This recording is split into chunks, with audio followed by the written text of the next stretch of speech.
Hello दोस्तों, science on wifi channel पर आपका वेलकम है। फ्रेंड्स, आज के क्लास में राजस्थान पुलिस के लिए टारगेट सीरीज का नेक्स्ट पार्ट लेकर आया हूं, जिसके अंतर्गत हम जो न्यूट्रिशन यानी पोषक पदार्थ हैं उनका भाग 2 पढ़ेंगे। इसमें हमने पिछली क्लास में कुछ इंपॉर्टेंट क्वेश्चन डिस्कस किए थे। अब आज ऐसे ही कुछ इंपॉर्टेंट क्वेश्चन और हैं जो राजस्थान पुलिस के एग्जाम के लिए काफ़ी इंपॉर्टेंट हो सकते हैं। तो देखिए कौन कौन से क्वेश्चन ऐसे।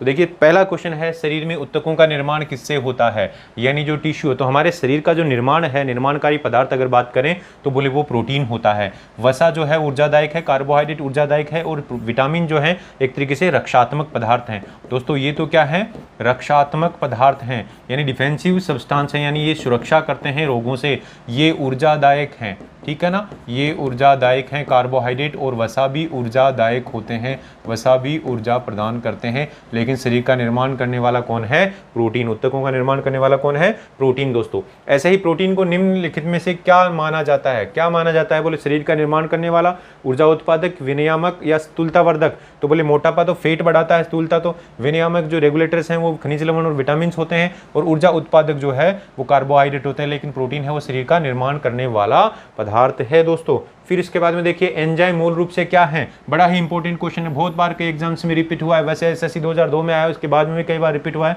कई एग्जाम्स में। तो एंजाइम का जो मूल रूप होता है वो प्रोटीन से बना होता है। एंजाइम मूल रूप से किससे बने होते हैं, प्रोटीन से बने होते हैं। ये काफी इंपॉर्टेंट फैक्ट है दोस्तों, ध्यान में रखना है। फिर इसके बाद में देखिए जैविक सिस्टम में रासायनिक प्रक्रिया को तेज करने में उत्तरदायी पदार्थ है। जैविक सिस्टम यानी बायोलॉजिकल सिस्टम में जो रासायनिक क्रियाएं हैं उनको तेज करने वाला, तो आप कह सकते हैं रासायनिक क्रिया को तेज करने वाले को हम जैव उत्प्रेरक बोलते हैं। क्या बोलते हैं दोस्तों, जैव उत्प्रेरक। यहाँ जैव उत्प्रेरक ऑप्शन नहीं है, लेकिन जैव उत्प्रेरक किसका अन्य नाम है, तो बोले एंजाइम को ही हम जैव उत्प्रेरक बोलते हैं। तो एंजाइम इसका आंसर हो जाएगा, ठीक है दोस्तों। फिर उसके बाद में देखिए सोयाबीन में प्रोटीन का प्रतिशत होता है, तो बोले शाकाहारी के अंदर सबसे ज्यादा प्रोटीन सोयाबीन में होता है, और सोयाबीन के अंदर 42% प्रोटीन होता है। काफी इंपॉर्टेंट क्वेश्चन है, बहुत बार रिपीट हुआ है। किसमें प्रोटीन नहीं पाया जाता, वेरी वेरी इंपॉर्टेंट। हमारे भोजन के स्रोत हैं सारे, मांस, दूध, चावल और दाल। यानी दाल है वो शाकाहारी है, दूध भी शाकाहारी है, ये भी शाकाहारी है, लेकिन ये मांसाहारी है, लेकिन इसमें प्रोटीन होता है। क्या होता है, मांस में प्रोटीन होता है। दूध में भी हमें पता है, दूध में भी प्रोटीन होता है।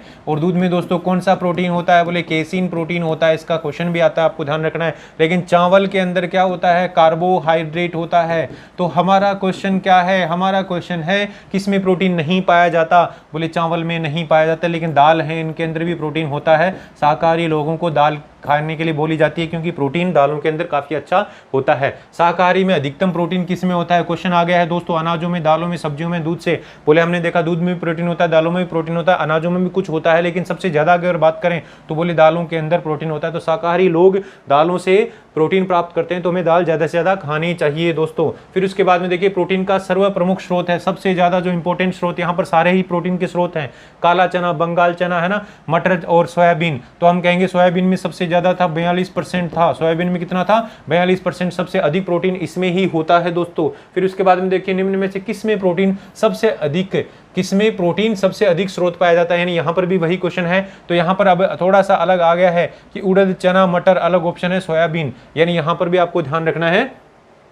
फिर देखिए मानव शरीर में वसा जमा होती है, हम जो भी फैट खाते हैं कहाँ, बोले मोटा हो जाता है, शरीर मोटा हो जाता है, चर्बी जम जाती है। तो जो वसा का उत्तक है उसमें, यानी त्वचा के अंदर, बोले नहीं, वसा उत्तक होता है जो त्वचा के नीचे होता है। एडिपोज टिश्यू होता है जो त्वचा के नीचे होता है दोस्तों। और इस वसा उत्तक को क्या बोलते हैं, बोले इस वसा उत्तक को हम एडिपोज टिश्यू बोलते हैं, एडिपोज उत्तक बोलते हैं। इस एडिपोज उत्तक में वसा जमा हो जाती है दोस्तों। ये ध्यान रखना, कई बार हम त्वचा के नीचे मान लेते हैं, क्योंकि घी वाली चीज़ें, तली हुई चीज़ें, फैट ज़्यादा खाने से हम मोटापा हो जाता है हमारे अंदर, तो हम सोचते हैं कि त्वचा में जम गया, त्वचा के नीचे जमता है दोस्तों, ये ध्यान रखना है। फिर उसके बाद में देखिए ये क्वेश्चन आपके 10 क्वेश्चन हैं, बड़े इंपॉर्टेंट हैं। तो इस तरीके से आप कह सकते हैं रोजाना आपको ऐसे कलेक्शन मिलता रहेगा। राजस्थान पुलिस की एग्जाम होती है तब तक आपकी बहुत अच्छी तैयारी हो जाएगी। बस आप क्वेश्चनों को देखिए, क्वेश्चन में क्या ऑप्शन है, अगर 2 ऑप्शन सही लग रहे हैं तो उनमें से कौन सा सही है ये डिसाइड करना सीख जाइए, आपकी तैयारी बहुत अच्छी हो जाएगी दोस्तों। तो ऐसी क्लासें आपको मिलती रहेंगी। तो जाते जाते वीडियो को लाइक और शेयर कर दो, जिसने अभी तक चैनल सब्सक्राइब नहीं किया चैनल सब्सक्राइब कर दें, क्योंकि रोजाना ऐसी क्लासें मिलने वाली हैं आपको। ठीक है दोस्तों, मिलते हैं नेक्स्ट क्लास में। Thank you.